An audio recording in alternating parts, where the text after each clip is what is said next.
Bonsoir, bonjour, shalom, shalom à tous. Bienvenue dans cette conférence Bible et Sciences. Je suis heureux de vous compter parmi tous ceux qui vont prendre le temps d'écouter, de méditer sur ce thème très intéressant, Dieu le grand ingénieur. Je suis scientifique depuis longtemps. J'ai fait mes études à l'université à Toulouse, des études de biologie. Je suis enseignant.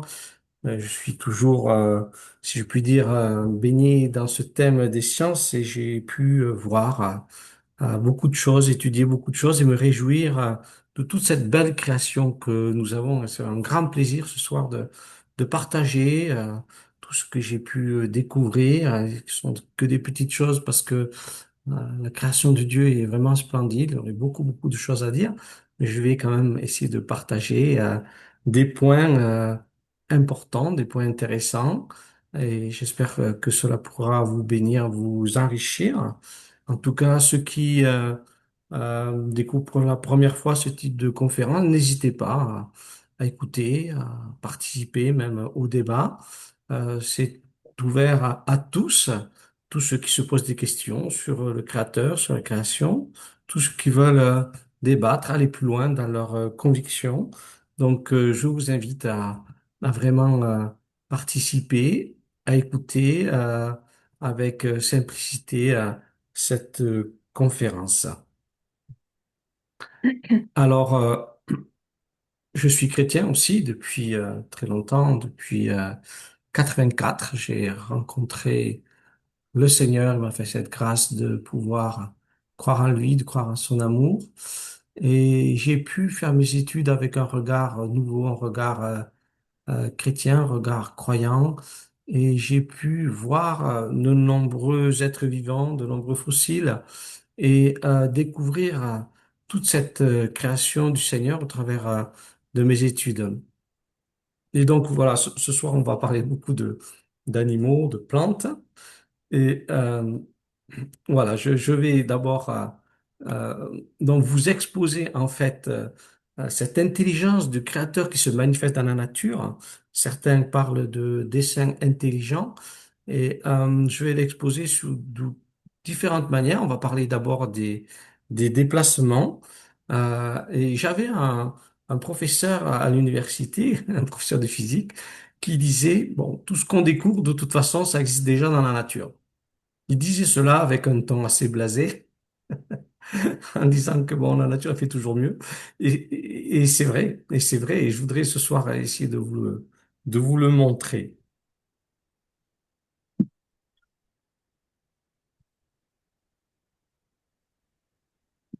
Alors, ici, nous avons une encre qui nous est présentée. Donc, cette encre, elle est conçue, vous voyez, avec des sortes de crochets. En quelque part, la nature sait faire ceci, puisque nous avons des plantes qui savent s'accrocher très très bien, qui font des vrilles d'accrochage, hein, comme les petits pois par exemple, et d'autres plantes qui sont des plantes grimpantes en fait, et savent très très bien s'accrocher, hein. Vous voyez le lierre aussi, comment il peut s'accrocher avec des ventouses, on a du mal même à l'arracher des fois. Donc le système d'accrochage ou d'ancrage pour la nature n'est pas un secret. Alors bien sûr, tout le monde connaît les fameux hélicoptères, entre guillemets, qui sont en fait des samars, hein, les fameux fruits de l'érable ou d'autres arbres qui ont une sorte d'aile ou d'hélice. Et si on coupe le fruit en deux, qu'on le jette en l'air, on s'aperçoit que ça tourne très très bien, comme une hélice. Non, effectivement, quand les fruits sont bien mûrs, ils se détachent. Et s'il y a un grand vent, ils sont capables de voler un peu plus loin et de donner un autre arbre. Donc finalement, ce principe de l'hélice existe déjà dans la nature. Et bien sûr, il a inspiré sûrement des chercheurs. Alors bien sûr, notre invention, entre guillemets, le parachute. On pense avoir trouvé le parachute, mais la nature l'utilise depuis bien longtemps. Graines de Tu ne pissenlit. connais pas les fruits de pissenlit, n'est-ce pas? On souffle dessus et ces petits fruits s'envolent très très bien. Alors les graines sont très petites Vous la voyez ici. Et on a une sorte de parachute ici de poils. Alors, il y a beaucoup de plantes hein, qui ont ce type de parachute. Il est plus ou moins grand, plus ou moins complexe, mais voilà, ça vole très très bien. Et les fruits peuvent aller au loin. Donc les plantes ne se déplacent pas, elles ne marchent pas. Et elles ont Oui. trouvé un système extraordinaire. Elles ont trouvé, entre guillemets, le créateur a trouvé, j'en suis convaincu, un système pour qu'elles puissent se déplacer dans les airs. Extraordinaire, n'est-ce pas? Mieux encore, le système de la montgolfière. Eh bien, ici, vous avez un grain de pollen. Ce grain de pollen, qui est issu d'un pin, donc un arbre, eh bien, est formé de deux ballonnets aérifères. Vous voyez, ces deux petits ballonnets sont remplis d'air. Ce qui fait que ben, dès que le vent souffle, le- l'air est rempli de ces petits grains de pollen jaunes et qui peuvent aller très très loin comme cela pour féconder un autre arbre. Euh, donc voilà, ça vole très très bien. C'est assez impressionnant d'ailleurs la quantité de pollen qu'il y a sur ces arbres. Et donc voilà, la montgolfière existait déjà depuis bien longtemps. On n'a qu'à imiter la nature en fait. Et si je me suis amusé à parler du vol stationnaire, on voit cet Hélicoptère. hélicoptère qui est, vous voyez, un appareil quand même pour voler très particulier qui permet de faire du surplace aussi. Et nous avons ici ben, la libellule. La libellule n'a pas les hélices tournantes, bien sûr, mais elle est capable de vol stationnaire elle aussi. Et je dirais que les insectes défient nos avions. Je disais il y a quelques jours que le Rafale, qui est un avion de chasse français, peut atteindre 950 kilomètres en 2 secondes. C'est extrêmement impressionnant. Et si on regarde une mouche, elle peut décoller en même pas un quart de seconde. Et la mouche a battu pourtant notre Rafale qui est rempli de technologie. Vous essayez de la tuer, elle a déjà décollé. Elle a des capteurs spéciaux qui font qu'elle ressent le déplacement de l'air.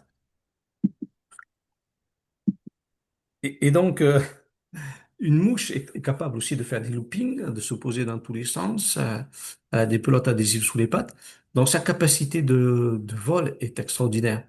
Et chez de nombreux insectes aussi. Donc voilà, la nature nous défie complètement. La nature nous ébahit. Elle n'est jamais dépassée par toutes nos technologies. Bien au contraire, elle est toujours, toujours plus performante. Alors, je me suis amusé ici à faire cette diapositive pour présenter un design assez amusant. Vous avez ici un module lunaire d'Apollo 11 et sur la photo en rouge, vous avez un virus. C'est un virus qui attaque des bactéries, d'autres microbes.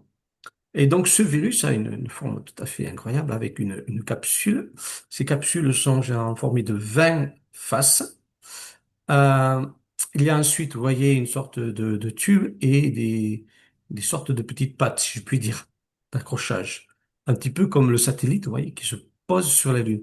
Eh bien, en fait,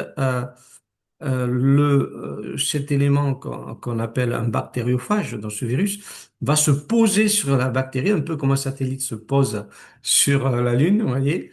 Et donc, il va se poser, il va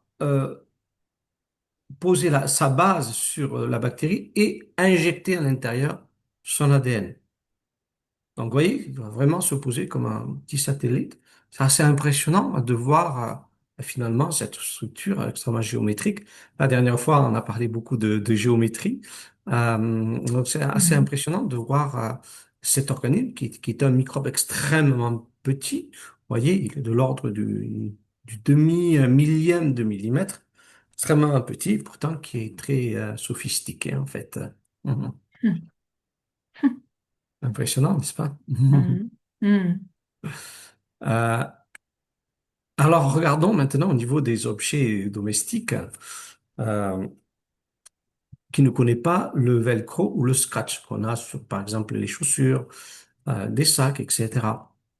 En fait, le scratch a été d'abord trouvé dans la nature. C'est en regardant certaines plantes qu'on a eu l'idée de le créer. Donc, vous avez ici le gaillet gratteron qui fait des petits fruits avec à la surface des petits crochets. Donc ça fait des petites boules qui ont à peu près 3-4 millimètres de diamètre et qui s'accrochent très facilement à nos chaussettes quand on y passe à côté. Vous avez Mhm. sûrement fait cette expérience. On est obligé après de les arracher avec les mains. Donc en fait, ces petits crochets s'accrochent très très bien. Ça permet à la plante en fait d'être transportée, enfin aux fruits qui contiennent des graines, d'être transportée par un animal. Il va s'accrocher sur un animal, un oiseau, etc. Et il peut faire comme ça des kilomètres pour ensuite retomber ailleurs et ensuite libérer les graines et faire une nouvelle plante. Donc c'est un moyen de déplacement des plantes très très efficace. Et vous voyez, pour faire le velcro, ben, on s'est inspiré de ces crochets. Donc sur une partie du velcro, d'un côté on a les petits crochets et de l'autre côté il y a des boucles. Donc quand vous refermez le velcro, hein, les petits crochets se, se, se fixent dans les boucles et voilà, ça tient. Donc finalement, la nature nous présente déjà cette intelligence. euh, c'est quand même fort merveilleux.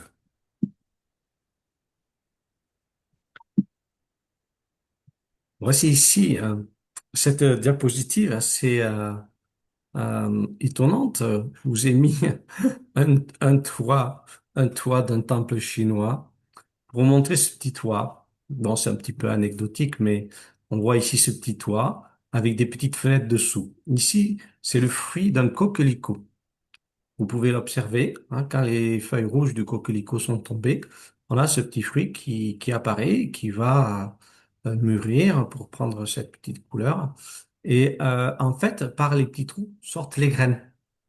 Vous voyez, c'est un petit grenier à graines, il y a beaucoup de petites graines à l'intérieur. Donc tout est bien organisé, il y a un petit toit qui le protège de la pluie, il y a des petites fenêtres pour faire sortir les graines, et comme ça, la plante peut se multiplier. Je trouvais ça très, très, très beau, presque poétique. Regardez ici un couvercle. Tiens, on pense que nous sommes les seuls à avoir inventé le couvercle. Eh bien, écoutez, la nature nous défie encore.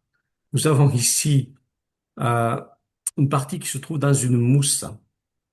Ce sont des petits éléments qui poussent sur la mousse qui font 2-3 centimètres et au bout de cette tige, il y a ce qu'on appelle des sporogones, c'est-à-dire sorte de petits vases qui contiennent des spores pour justement permettre à la mousse de se multiplier.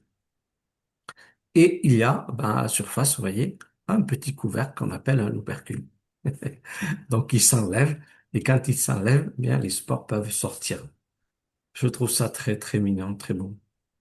Tous les soins que le Créateur a mis à faire tout ça.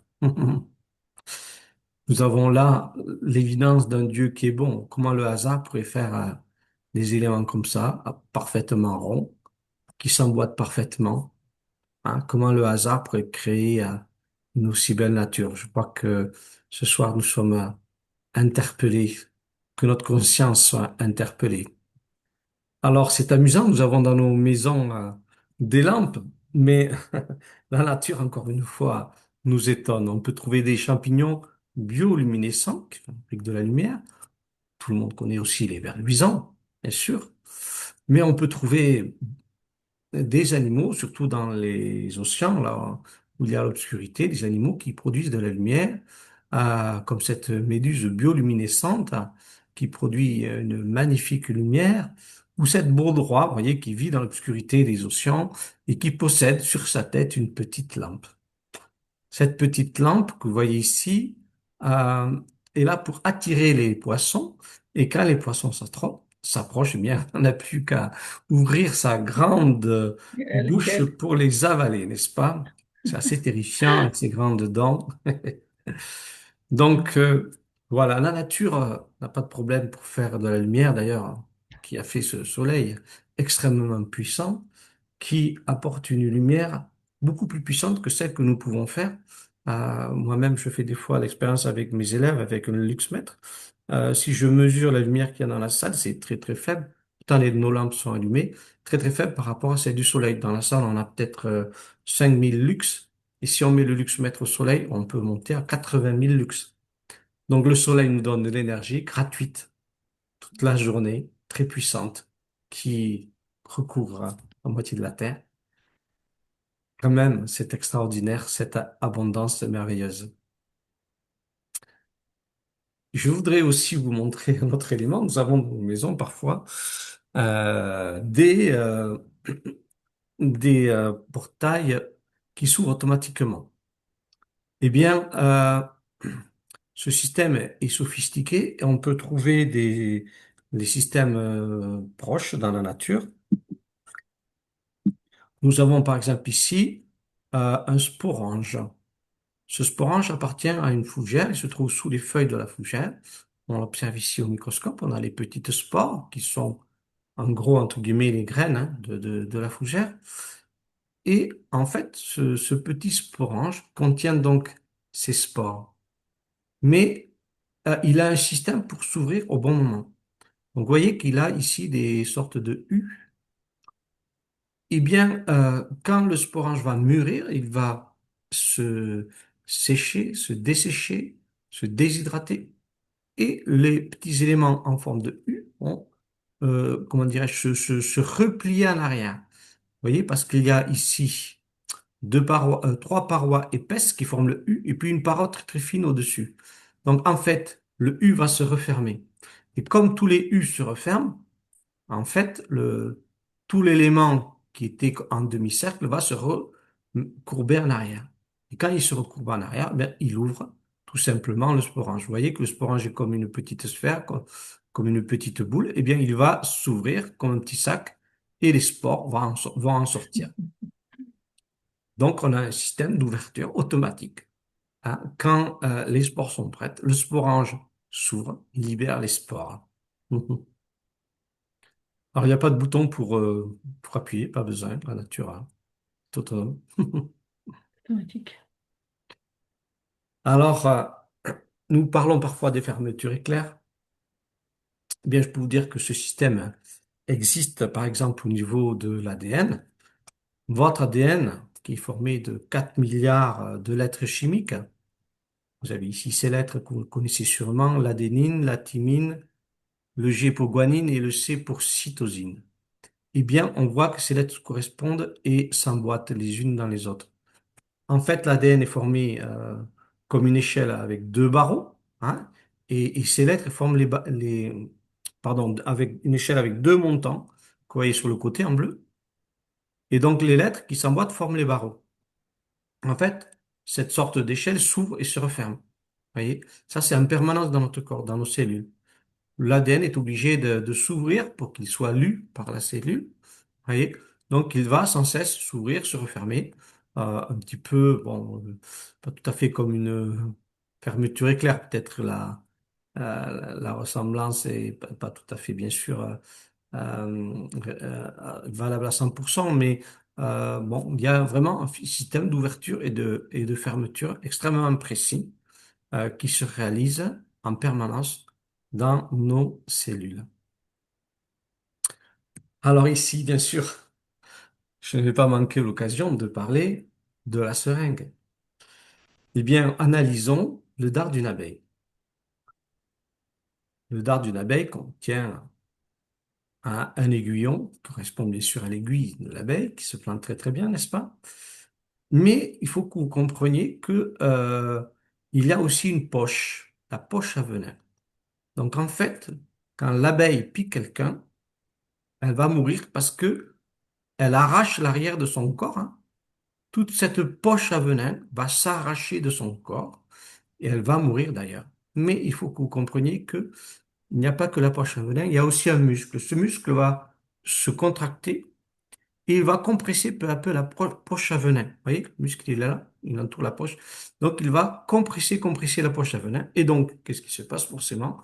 Le venin est obligé d'en sortir. C'est pour ça que si vous êtes piqué par une abeille, il ne faut pas laisser le dard planté.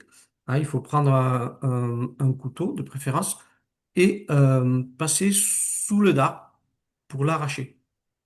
Voilà. Sinon, comme une seringue qu'on pourrait appuyer, le venin va continuer à s'injecter dans votre corps.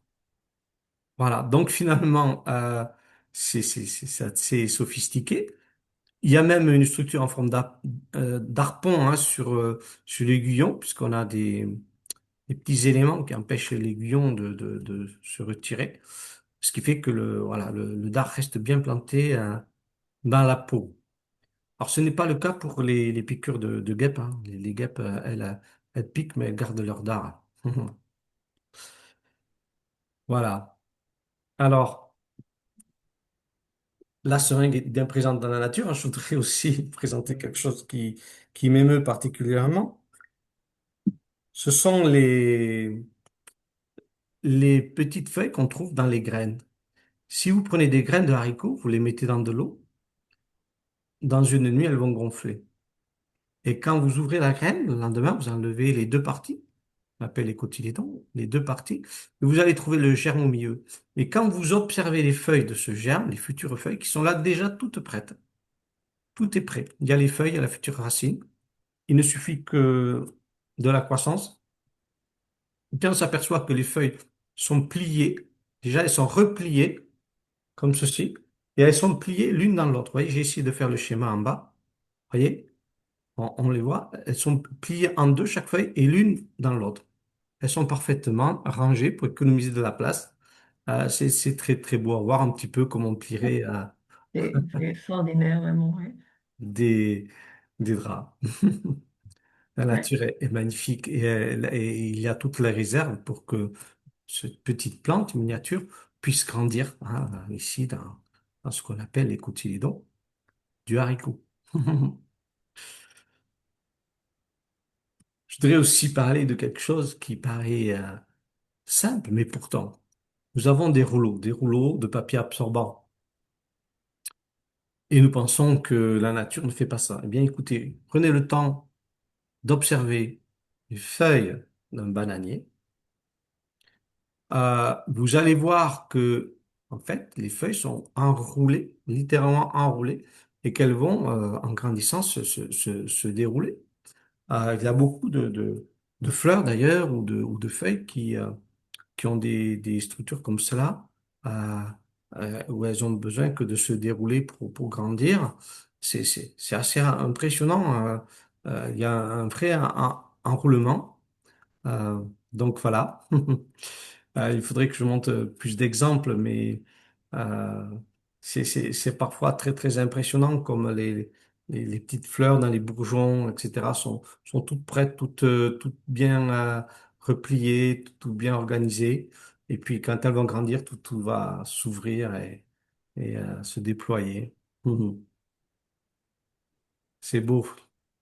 Nous voyons l'intelligence du créateur au travers de tout cela. Alors, j'aime beaucoup parler de l'ADN et je pense que je ferai une soirée un jour sur l'ADN. Donc, notre ADN est un filament qui fait 2 mètres de long pour chacune de nos cellules, sachant que nous avons 100 000 milliards de cellules. Vous pouvez compter la longueur d'ADN dans votre corps. 2 mètres fois 100 000 milliards. Voyez-vous, ça fait 200 000 milliards de kilomètres d'ADN dans votre corps, en moyenne. Donc, nous en avons beaucoup. Et cet ADN de 2 mètres de long est capable de tenir dans une petite cellule qui fait un centième de millimètre. Comment cela peut se faire? En fait, l'ADN est une molécule extrêmement fine, 2 millionièmes de millimètre d'épaisseur. Donc, en fait, cet ADN va s'enrouler. Euh, il va s'enrouler autour de petites billes, qu'on appelle les octamères d'Histone ici. Il va s'enrouler autour de ces billes et ces petites billes vont s'organiser, vous voyez, pour faire des petits cercles, vous voyez, comme une hélice. Voyez. Donc, on a un premier niveau, le premier niveau tout à fait en haut, c'est l'ADN lui-même formé de ces deux hélices. Donc, deuxième niveau à 11 nanomètres, donc l'ADN qui s'enroule autour des nucléosomes.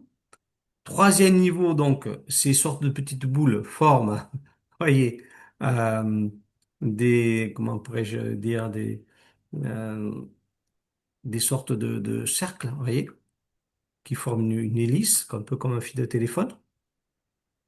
Quatrième niveau, on va avoir des boucles qui se forment. Et cinquième niveau, ces boucles vont s'accrocher entre elles et pour de nouveau s'enrouler. Et on va arriver à ce qu'on appelle le chromosome.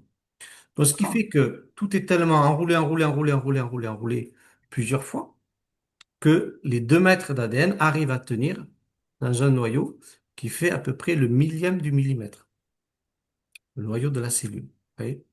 Ah, donc c'est assez prodigieux. Cette organisation est extrêmement précise et organisée, et sans cesse l'ADN va se dérouler, comme je l'ai dit tout à l'heure, pour pouvoir s'ouvrir. Hein, les deux montants de l'ADN vont s'ouvrir. Donc on a vraiment une organisation extrêmement précise. C'est très très organisé et voilà qui nous étonne. Nous, on est en train d'enrouler du fil sur une pelote de laine en disant c'est déjà long. Mais la nature est capable de faire un super, super enroulement, celui de l'ADN. Waouh! Quand on nous dit que le hasard a fait ça, sincèrement, essayez de réfléchir un peu. Euh, si vous prenez un fil de laine déroulé, que vous le jetez par terre, vous allez attendre combien d'années pour qu'il s'enroule tout seul, dites-moi. Soyons lucides.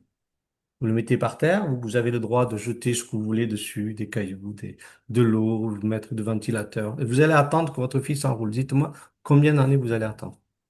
Je crois que personne, sincèrement, va y croire. Et pourtant, quand on regarde la nature, l'ADN qui va être créé à un moment donné, parce que la cellule va fabriquer le filament d'ADN qui est en haut, elle va fabriquer ce qu'on appelle les octamères d'histone, elle va fabriquer tout ça et ça va s'enrouler tout seul, sans que personne n'intervienne, sans la main de personne, sans aucune intelligence. Tout ça va s'enrouler une fois, 2 fois, 3 fois, 4 fois, ça fait un chromosome. Et quand la cellule, elle en a besoin, hop, elle le déroule selon les étapes. C'est simplement prodigieux.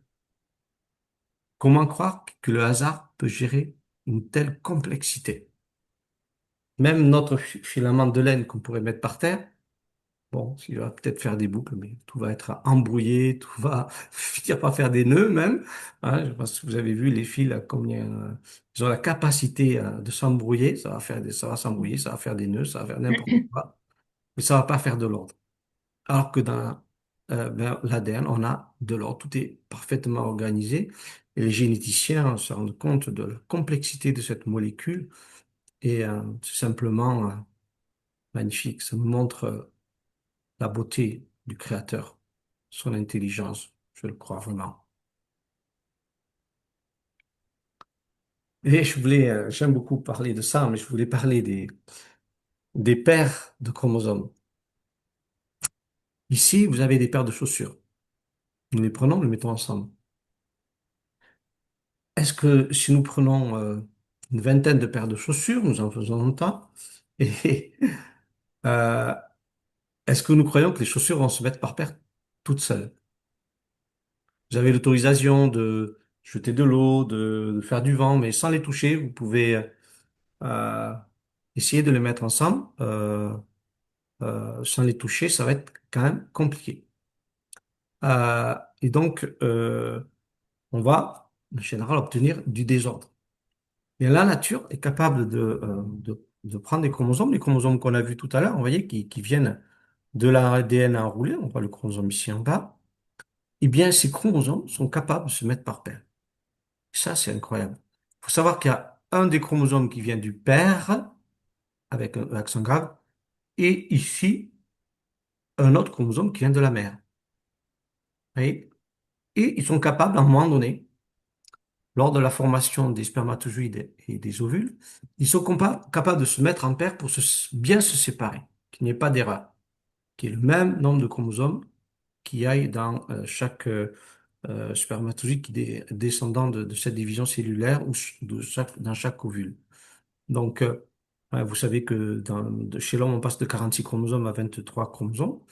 On en met la moitié dans les spermatozoïdes pour que, à la fécondation, les 23 qui y a dans le spermatozoïde et les 23 qui y a dans l'ovule, hein, se réunissent pour qu'on en ait de nouveau 46. Vous voyez, déjà, c'est mathématique. Il y a- il faut pas qu'il y ait d'erreur, sinon on peut avoir des trisomies, etc. Et donc la nature est organisée pour pas qu'il y ait des erreurs. Et ces chromosomes qui n'ont ni intelligence, ni personne pour les attraper, ben, ils vont se mettre par paire. Extraordinaire. Ils s'accrochent par un deux points qu'on appelle les chiasmas. On voit ici les paires de chromosomes, vous voyez, simplement prodigieux, tellement prodigieux. Alors, je voudrais vous parler d'une autre anecdote. Quand j'étais étudiant, on faisait des observations et dissections des seiches. Et les seiches ont sur leur corps des boutons, on appelle ça des boutonnières, vous voyez, qui ressemblent tout à fait à des boutons pression. Je vais vous montrer ici les boutons pression. En fait, euh, euh, elle a ce qu'on appelle par-dessus le manteau qui a été enlevé ici, mais cette sorte de manteau qui est une peau épaisse qui recouvre, vous voyez, il est là ici ouvert, qui recouvre donc l'animal, va venir se fixer sur ces boutons ici. Donc ça fonctionne exactement comme les boutons pression. Donc il y a une partie ronde qui vient à l'intérieur de la partie, enfin une partie, comment dirais-je, ronde, oui, mais qui forme une sorte de pilier, si vous voulez, hein, de téton, qui va venir se mettre dans le trou de cet élément qui sert de ventouse, hein, si je puis dire. Donc, ça fonctionne comme un bouton pression qui, voilà, retient le manteau, ça s'appelle d'ailleurs manteau, de cette sèche. Je trouve ça très surprenant, hein, très drôle presque. Alors, tout le monde connaît le principe du tuyau de douche. Hein, pour pas que le tuyau de douche se ferme, hein, il possède des anneaux. Hein, pour pas qu'il se replie sur lui-même et arrête le trajet de l'eau. Eh bien, vous avez la même chose dans votre corps. Hein. Vous avez les anneaux cartilagineux au niveau de la trachée. Ah, et donc, ça vous permet, la nuit, même si votre tête peut être repliée dans un sens ou dans un autre, ça vous permet de toujours avoir une bonne respiration. L'air va pouvoir passer sans problème. Nous avons ce même type aussi chez les insectes. Euh, voilà, une technologie tout à fait au point, qu'on pensait avoir trouvée, mais qui existe depuis bien longtemps dans la nature. Ça paraît tout bête, mais c'est très efficace. La colle, la colle. Alors, les abeilles, simplement merveilleux, les abeilles. Les abeilles utilisent ce qu'on appelle la propolis, qu'elles vont récolter sur les bourgeons de certains arbres. Et la propolis fonctionne comme de la colle. Par exemple, si euh, un animal rentre dans la ruche, elles peuvent l'embaumer avec s'il meurt, hein, qu'elle le pique, qu'il meurt là, pour pas qu'il y ait une infection de la ruche, elles peuvent l'emboler avec de la propolis. Mais ce qui est en plus extraordinaire, c'est que cette propolis est un antibiotique. Donc, si elles embaument un animal mort dans la ruche, hein, un petit rat qui est rentré ou un lézard, et donc en fait, ça va éviter que cet animal infecte la ruche, hein, en pourrissant à l'intérieur de la ruche. Donc, c'est quand même quelque chose d'assez impressionnant. Cette Mhm. propolis, elles en mettent un peu à droite à gauche pour colmater, etc. Ça sert d'antibiotique, c'est vrai, mais ça sert aussi de colle. Mhm. Cette semaine, je parlais avec mes élèves de la nèpe. Alors, regardez ce petit insecte incroyable. C'est un insecte aquatique. Il vit sous l'eau. Tant on n'a pas de branchies comme les poissons. Alors, pour pouvoir s'adapter à cette vie aquatique, elle a un tuba. Elle n'est pas la seule, il y a d'autres insectes dans ce système. Elle a un tuba, donc pour respirer, elle remonte à la surface, elle présente son tuba à la surface de l'eau, ça lui permet de ne pas être trop vue aussi, hein, pas se faire manger. Elle présente son tuba, elle fait descendre l'air sous ses ailes, elle fait un petit stockage de l'air, et ça va lui servir pour passer un temps sous l'eau, quelques minutes ou plus, avant de remonter à la surface. Donc, si vous voulez, c'est comme si elle avait un petit peu des bouteilles d'oxygène, bon, des bouteilles d'air en fait, qu'elle remplit à la surface et puis hop, elle va sous l'eau faire sa petite vie. Donc, vous voyez, ça fait penser tout à fait au tuba qu'on peut utiliser, même plus perfectionné, puisqu'elle fait une réserve d'air hein, qu'elle va pouvoir utiliser après. Alors, au niveau industriel, on pense avoir inventé avec toute notre science les grandes usines avec des robots, l'automatisation pour fabriquer à la chaîne des voitures, etc., etc. Tout ça, c'est très, très bien organisé. Et je peux vous dire que si vous regardez une cellule, vous pouvez trouver tout à fait ce type de production et même à des vitesses encore plus élevées.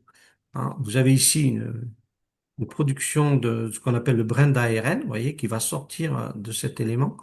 Ce brin d'ARN est fabriqué à une vitesse extrêmement élevée à partir, vous voyez, de la molécule d'ADN. Vous voyez qu'elle s'ouvre, d'ailleurs, ici on voit bien son ouverture. Elle s'ouvre pour pouvoir être lue. Vous voyez, quand elle est lue, donc on va mettre ce qu'on appelle les bases, hein, ou si vous voulez, les lettres chimiques qui vont venir ici en face, s'emboîter et fabriquer l'ARN qui, lui, est une copie de l'ADN. Donc cette production est extrêmement rapide. On a des systèmes de production comme cela. Je vous ai présenté une vidéo avec la chaîne de production des protéines. C'est extrêmement rapide, extrêmement impressionnant. Donc finalement, bon, on a réinventé de nouveau en créant des chaînes de production. Alors continuons. Continuons avec... euh, j'ai oublié de couper l'audio, je l'envoie. Continuons ici avec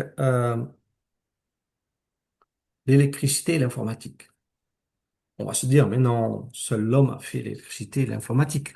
Voyons, seul l'homme a été capable de faire ces inventions. Observons qu'est-ce qu'il y a dans la nature. Euh, nous avons des nanotechnologies même. Mais en fait, on s'aperçoit que la nature est encore plus performante que toutes les nanotechnologies que nous avons. On fait des puces et même des micro-puces maintenant. Et regardons la capacité, par exemple, de l'ADN. L'ADN, lui, est capable de stocker, par exemple, toutes les bibliothèques du monde. Hein. Si on pouvait écrire tous les livres de toutes les bibliothèques du monde dans l'ADN, en plaçant les lettres, eh bien, elle rentrerait dans 1 cm3. Un dé à coudre, si vous voulez.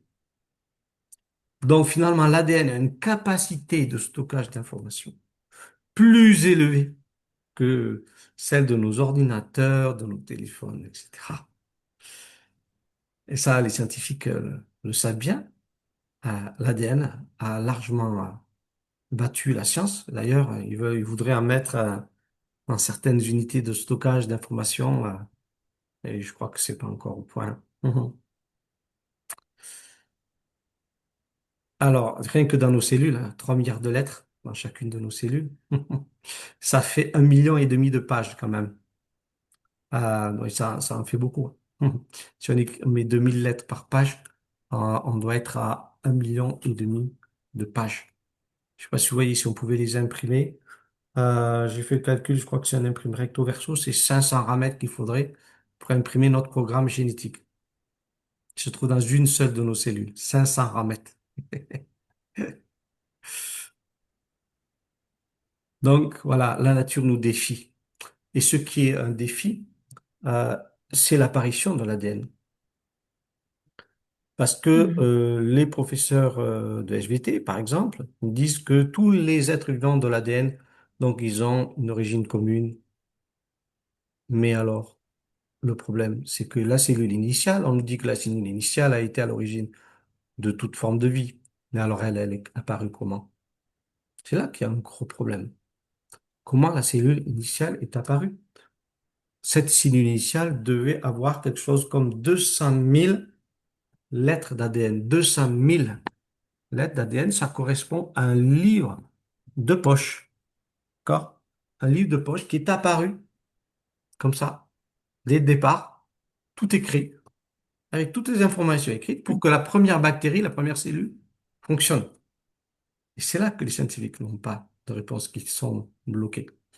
Hein. Cette parole, ce langage, cette écriture qu'est l'ADN, est tout simplement euh, cette parole de Dieu qui a créé, quand Dieu a donné les ordres, quand Dieu a créé les êtres vivants, il a parlé. La Bible nous dit que Dieu a dit. Hein, il a dit, il a parlé pour que les êtres vivants soient créés. Il a donné l'ordre au lapin pour que le lapin soit lapin. Et cette parole, elle s'est matérialisée sous forme d'ADN, ce que j'ai vraiment compris, grâce à Dieu. Cette parole, elle s'est matérialisée et tout le programme pour être un lapin est là dans son ADN. Nous aussi, nous avons l'ADN et tout le programme divin est là dans notre ADN pour que notre corps fonctionne, se développe et fonctionne. Donc, c'est extraordinaire. Ils n'arriveront jamais à comprendre d'où vient l'ADN parce que c'est tout simplement l'ordre divin qui est là. Et donc, c'est important parce que pour ceux qui disent que oui, ben, on a trouvé des bases d'ADN, vous savez, les lettres chimiques, on les a trouvées, même dans l'espace, oui, ok, on les trouve. Mais le problème, c'est que on ne les a jamais trouvés ensemble pour former l'ADN et on ne les a jamais trouvés dans le bon ordre. Vous voyez? C'est comme si on disait, nous avons le ciment, nous avons le sable et nous avons les briques et nous avons les poutres et nous avons une maison, non? Vous pouvez avoir du sable, du ciment, des briques et des poutres, mais des tuiles, même si tout est en tas par terre, vous n'avez pas une maison, hein. Mm. Vous n'avez pas une maison. Mm. Et pour que ça fasse une maison, il va falloir organiser tout ça d'une manière très intelligente pour qu'elle tienne. Si on le fait n'importe comment, va s'écrouler, ça va rien donner. Et donc c'est là qu'on comprend que c'est le créateur qui va donner l'information pour que tout ce livre qui est l'ADN soit organisé et soit écrit dans le bon ordre et que ça fonctionne. Parce que c'est une organisation extrêmement complexe et précise.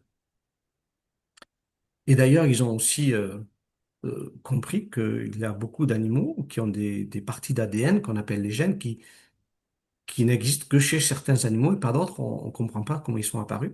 Par exemple, les fourmis ont des gènes particuliers à elles et on n'a pas d'explication pour dire que ces gènes qu'on appelle les gènes orphelins soient chez les fourmis et qu'on ne les trouve pas du tout ailleurs. S'il y a une théorie de l'évolution, on devrait trouver euh, quelque chose de très cohérent en montrant l'évolution, ça a évolué petit à petit.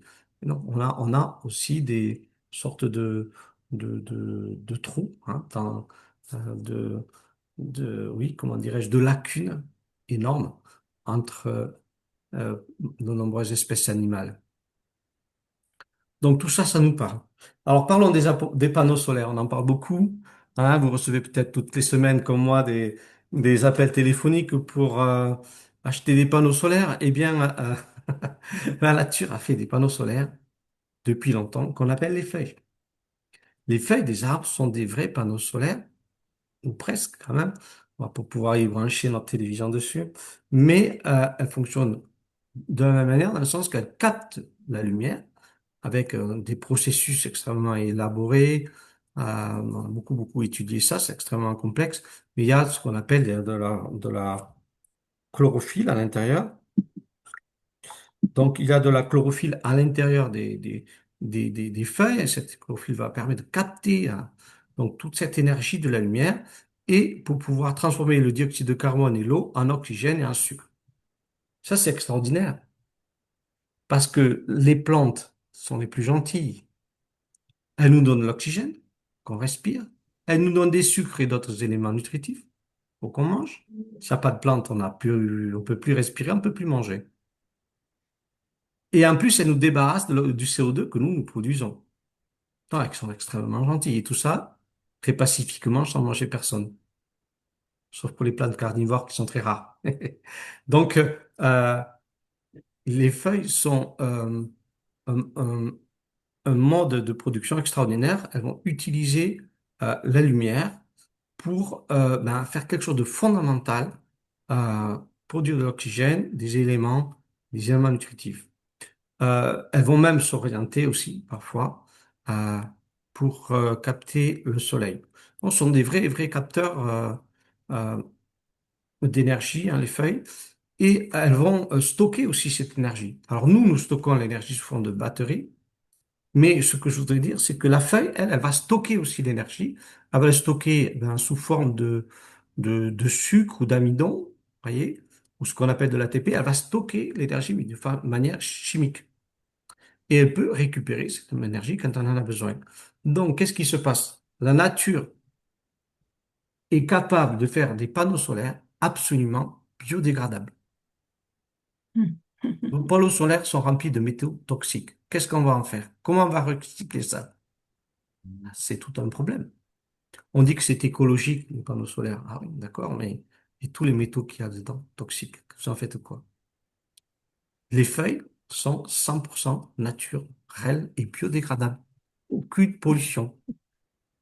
Elles sont Mhm. capables de stocker l'énergie. C'est 100% biodégradable. Aucune pollution.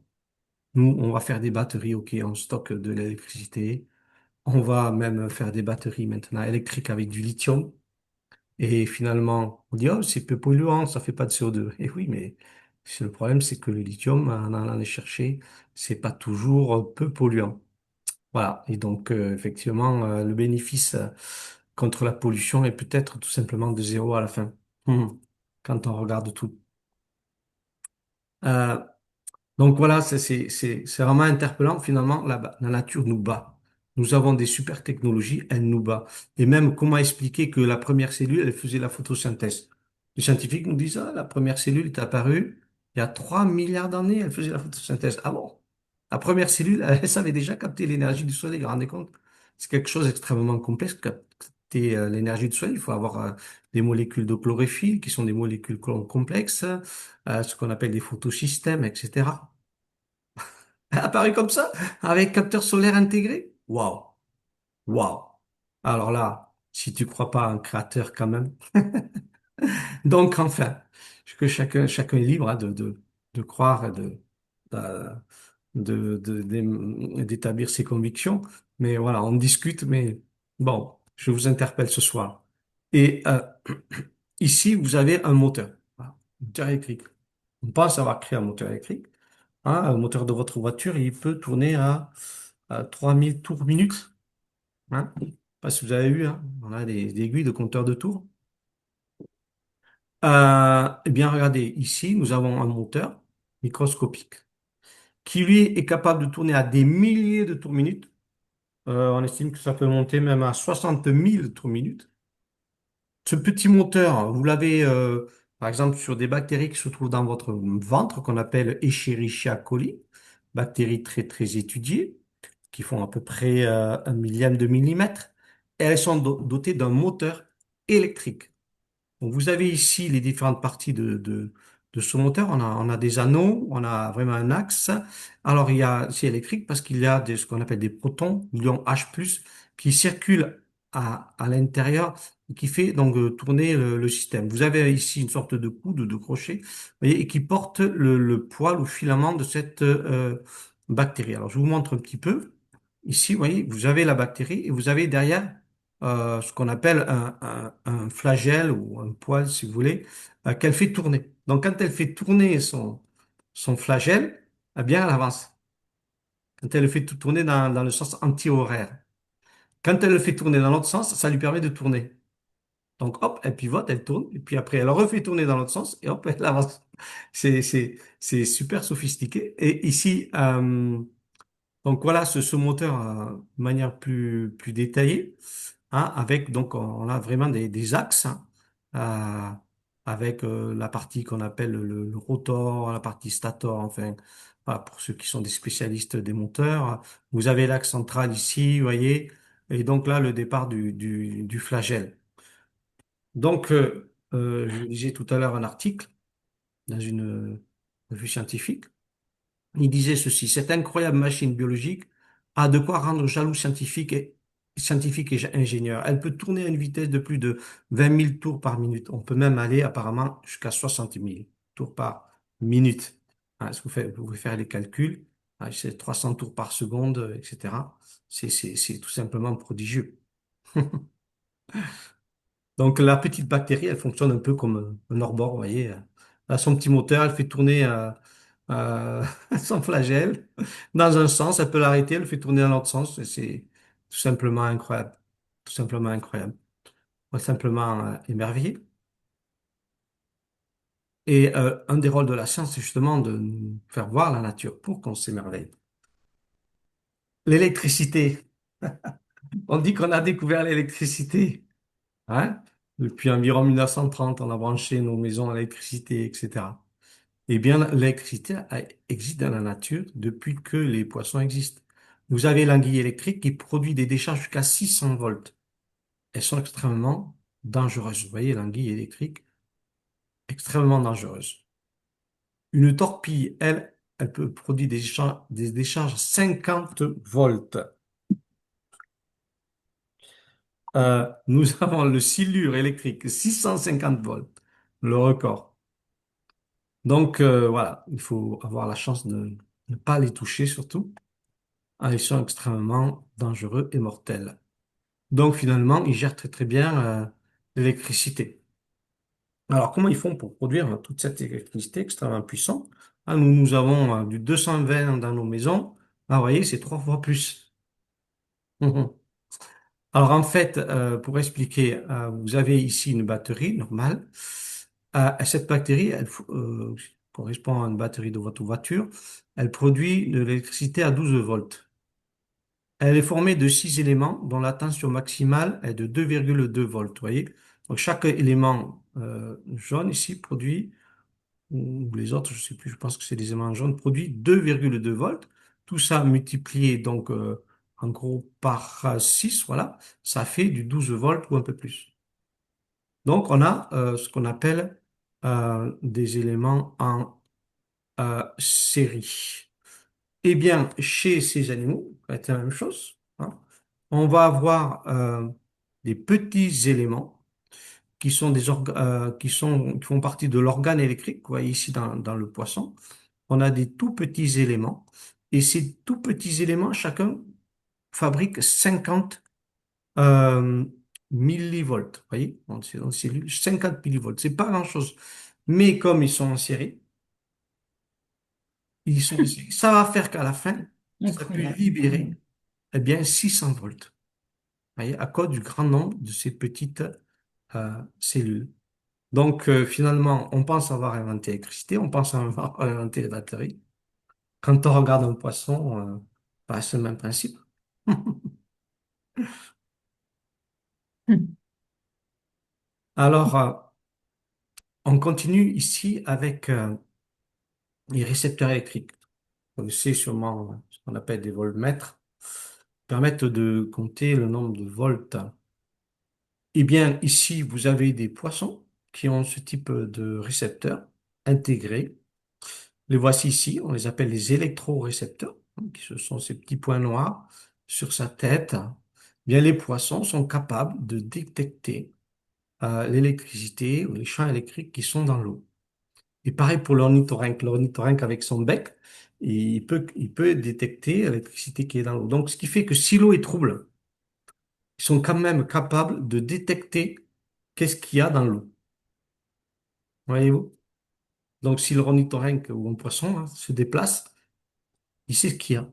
Parce qu'il va capter hein, tous les champs électriques qui se déplacent dans l'eau. C'est simplement merveilleux. Donc, c'est tellement sensible, leurs récepteurs, qu'ils peuvent capter des dizaines de microvolts. 0,0001 volts. Alors, regardons les sonars. Les sonars, qu'est-ce que c'est qu'un sonar? Un sonar, c'est un appareil qui va, dans les sous-marins, il va libérer des ondes sonores. Vous voyez, sonar, ondes sonores. Donc, il fait des sortes de sons qui se déplacent dans l'eau, comme des vibrations, vous voyez. Donc, ces sons vont réfléchir contre une surface et revenir dans le sous-marin pour lui indiquer les objets qui l'entourent et les reliefs, n'est-ce pas? Eh bien, on a le même principe pour certains animaux, les baleines à dents et les dauphins. Ils ont Oui, aussi un sonar hein, avec leur petit cri. Donc, ils envoient des sons et ils sont capables donc ensuite d'en recevoir l'écho et de l'analyser et d'avoir une vue dans l'espace. C'est exactement le même principe chez la souris, sauf que là, c'est dans l'air. Hein, c'est l'écholocalisation. Donc, elle fait un petit cri et elle va ensuite analyser l'écho qui lui en parvient. Elle peut, comme cela, nager pas nager, voler dans le noir. Donc, vous voyez, c'est simplement étonnant. Sur votre voiture, vous avez un radar de recul hein, qui fonctionne sur le même principe. Vous pensez avoir une voiture ultra moderne avec un radar de recul. Eh bien, la chauve-souris et le dauphin, ils ont ça depuis longtemps. Je crois que le créateur, il s'est dit, bon, je vais les faire réfléchir un petit peu quand même, ou pas qu'ils se croient trop intelligents. Alors, on va terminer, après cet exposé assez riche, on va terminer avec Oui. Les les oiseaux. oiseaux. Mhm. Les oiseaux peuvent se diriger dans l'espace. Comment font-ils? Comment font les pigeons pour se repérer? Hein? Eh bien, en fait, les oiseaux ont sur le bec une petite bosse qu'on appelle le cire. Et cette petite, ou la cire, pardon, ce petit élément qu'on appelle la cire est constitué d'oxyde de fer, des particules d'oxyde de fer. Exactement la même matière qu'on a dans une boussole. Hein, c'est ce qu'on appelle la magnétite. D'accord? Et donc, ces petits cristaux qui sont donc sur la cire, sur le bec de l'oiseau, en fait, vont s'orienter en fonction du champ magnétique. Donc, c'est exactement comme une boussole. Hein, ils s'orientent et ils vont donner à l'oiseau des indications à savoir où il se trouve sur la Terre. Alors, le champ magnétique a aussi une inclinaison, donc il perçoit la direction du champ magnétique et aussi son inclinaison. Comme ça lui donne vraiment un repère précis de sa position. Euh, donc voilà, il a une petite boussole sur son bec. Et c'est vraiment incroyable. Ici, on s'est même rendu compte qu'en fait, les oiseaux ont aussi euh, des détecteurs de champs magnétiques dans leurs yeux. Hein, ils ont ce qu'on appelle des cryptochromes qui leur permettent d'être sensibles aux champs magnétiques. En fait, c'est comme si ils voyaient les champs magnétiques avec leurs yeux.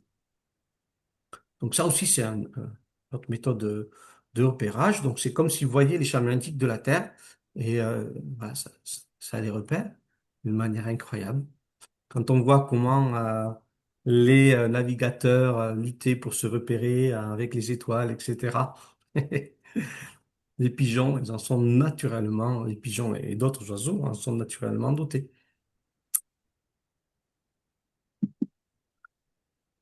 Alors, alors voilà, nous arrivons à la fin de tout ce propos et il est bon d'essayer de prendre du recul et de voir que finalement, dans l'infiniment petit jusqu'à l'infiniment grand, tout est parfaitement organisé.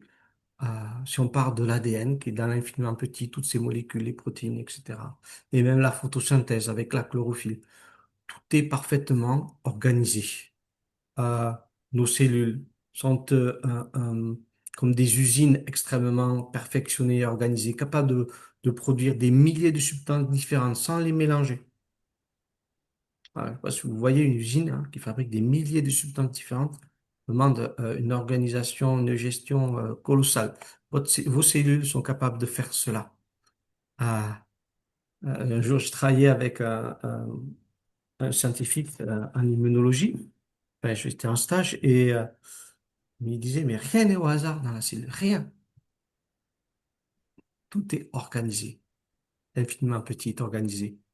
Vos organes aussi, hein, l'oreille, les yeux, etc., le cœur, tout ceci forme une harmonie coordonnée par le système nerveux, mais les hormones aussi. Les hormones, c'est une organisation absolument merveilleuse, euh, puisque qui dit hormone dit récepteur, qui dit récepteur dit qu'il y a des petits messagers derrière. Enfin, c'est toute une chaîne de communication extrêmement bien organisée. Quand on regarde l'écosystème avec les êtres vivants, tout ceci forme une harmonie aussi. Quand on regarde l'univers aussi avec toute sa grandeur, on sait que l'univers est géré par des forces hein, qui tiennent nos atomes. qui s'appelle la constante cosmologique. Enfin, l'univers est géré, je dirais. C'est plutôt nos atomes dans l'infiniment petit qui sont gérés par cette force qui est réglée à 10 puissance moins 120. Scientifiques le savent. Pas, on n'a pas d'explication comment une telle précision peut-elle exister. Il n'y a pas de place au hasard. 10 puissance moins 120, ça fait 120 zéros après la virgule. On a du mal à l'imaginer. Mais voilà, nos atomes sont réglés avec cette précision et c'est comme ça que l'univers est né. Parce que s'il n'y avait pas cette précision, ben, il n'y avait pas d'atomes, il n'y avait pas d'univers, il n'y avait rien de tout cela. Alors, il n'y a pas de place pour le hasard. Et je dirais, pour conclure, ce verset d'Ésaïe, cela aussi vient de l'Éternel des armées, admirable est son conseil et grande est sa sagesse. Notre Seigneur est grand, puissant par sa force. Son intelligence n'a point de limite, nous dit le psaume. Son intelligence n'a point de limite. Quand on creuse encore, on découvre des choses, on découvre encore des choses. Par exemple, dans l'ADN, on découvre toujours. C'est, c'est sans fin. C'est simplement merveilleux. L'intelligence du Créateur se manifeste dans sa création. Et j'invite chacun, tous ceux qui m'écoutent, à rester dans la foi, à avoir confiance en lui. Si vous ne le connaissez pas, à vous tourner vers lui. Tournez-vous vers votre Sauveur, Jésus, Yeshua, qui vous a aimé, qui est mort pour vous à la croix, pour votre salut, pour que vous soyez pardonnés, que vous retrouviez une conscience pure devant lui, que vous puissiez vivre de nouveau comme des enfants devant Dieu. Il vous aime, il veut que vous soyez dans la confiance, puissiez lui parler comme à un père. Oui, il veut que nous soyons ses enfants, simplement. On n'a pas besoin de tout comprendre. Et ce qu'il veut avant tout, c'est qu'on soit comme des enfants devant notre Père d'amour, notre Père céleste. Et ça, c'est la plus grande des connaissances que nous pouvons découvrir dans ce monde, découvrir son amour, découvrir que la vie éternelle existe. Personnellement, quand j'ai réalisé cela, quand j'ai réalisé l'amour de Dieu, j'ai dit, mais c'est extraordinaire. La vie éternelle qui existe, ma vie vaut la peine d'être vécue parce que même si elle n'est pas facile, je sais qu'un jour elle sera tout le temps, dans la joie, dans la félicité, dans le bonheur. Alors, on va terminer là mon propos et on va passer au débat. Merci à tous en tout cas pour votre écoute. Merci infiniment. Merci beaucoup. Vous avez fait un travail magnifique et ça ouvre vraiment les yeux sur la grandeur et la magnificence de Dieu, quoi. C'est extraordinaire. Il ne peut pas y avoir de hasard, c'est impossible. C'est clair. Et merci beaucoup pour votre travail. Mm. Oui, c'est grâce à toutes mes études, Mhm, mhm. à force et mes cours aussi, parce que beaucoup de ces choses, j'en parle à mes élèves en fait. Mhm, Et c'est mhm, là que je me dis, mais c'est merveilleux, faut que je transmette ces choses, parce que mhm. c'est grâce à mes études, grâce à mon métier, en fait. Je ne fais que transmettre ce que je constate souvent. Est-ce que vous avez des réactions positives de vos élèves quand vous décrivez des choses comme ça? Alors, des fois, oui, ça m'arrive. Alors, je peux pas parler de tout ce dont je parle ce soir, Bien sûr, parce que mais vous des êtes fois, oui, je leur professeur. parle de l'ADN, par exemple. Je leur ai dit dernièrement, ben, l'ADN, on n'a pas d'explication pour pas d'explication pour expliquer son origine. On reste là, sans bras. Oui, donc de temps en temps, je leur donne des bonnes petites perles, les faire réfléchir. Voilà. Donc, Ben, moi, j'ai envie de dire vraiment merci beaucoup. En même temps, comme j'étais une petite fille, je me suis retrouvée dans ma classe de SVT. oui, Mais avec beaucoup plus de sérieux, je vais dire que moi, ça produit chez moi le désir de repentance. amen. Ouais, se repentir, pas seulement pour moi, mais pour l'Église en général, parce que on imagine, on dit des choses de façon machinale, mais quand on voit ce niveau de précision dans la création de Dieu, Mais en fait, on se rend compte que ben, on n'a rien compris en fait. On, Oui. on se chamaille pour des choses qui n'ont pas d'intérêt. Et aussi, on est des fois, comment je peux dire ça? Mais on réalise pas la grâce que Dieu nous a donnée. Quand vous étiez en train de parler, j'étais en train de dire, mais Seigneur, tu as mis tout ça. Je voyais la création, Mm. le chapitre de Genèse, et je disais que, mais tu as créé tout ça, et à la fin, tu nous as mis au milieu, et tu Mm. nous as dit de dominer sur ça. Amen. Et comment est-ce qu'elle... En fait, je me suis dit, mais quel compte rendu, qu'est-ce que nous allons rendre comme compte à Dieu? Mm. Comment nous avons pris soin, en fait? Comment on a traité ben, le fruit de son œuvre, en fait? Hmm. Et Oui. du coup, je réalise que, mais en fait, enfin, moi, je mérite rien, en fait. On mérite rien. Oui. Là, avec votre exposé, la grâce de Dieu, moi, je la comprends, mais totalement. Là, Amen. j'ai juste une seule hâte, c'est de dire, je raccroche là, et je vais juste aller prier. Je vais dire, Seigneur, pardonne-nous, parce qu'on n'a rien compris. Non, mais Euh, sérieusement, hein. C'est vrai, Hmm. c'est vrai. Et encore, cet exposé ne présente que certains éléments. On pourrait parler de tas et de choses pendant, de tas et de tas de choses pendant des heures parce que chaque espèce souvent est particulière, incroyable. Il y a, C'est ça, on va je suis s'émerveiller. mélangée, mais c'est ça, je suis mélangée entre la repentance et en même temps la louange, enfin l'adoration à Dieu en fait. Là, on peut passer, là vous avez parlé pendant 1 heure et demie, mais on pourrait passer juste rien que sur ça, à louer Dieu. Amen. C'est Mhm. ça. C'est ce que je disais. Le but de la science, c'est pour vraiment qu'on puisse louer Dieu et Mhm. apprendre aussi. Apprendre des choses de cette nature qui est merveilleuse.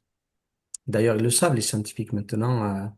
Souvent, ils vont regarder dans la nature pour pouvoir mettre au point des tas d'ingénierie. Euh, Par exemple, ils ont mis au point le devant d'un TGV, je crois que c'est Hum, au Japon, hum, ils se sont inspirés du bec du martin pêcheur pour le faire.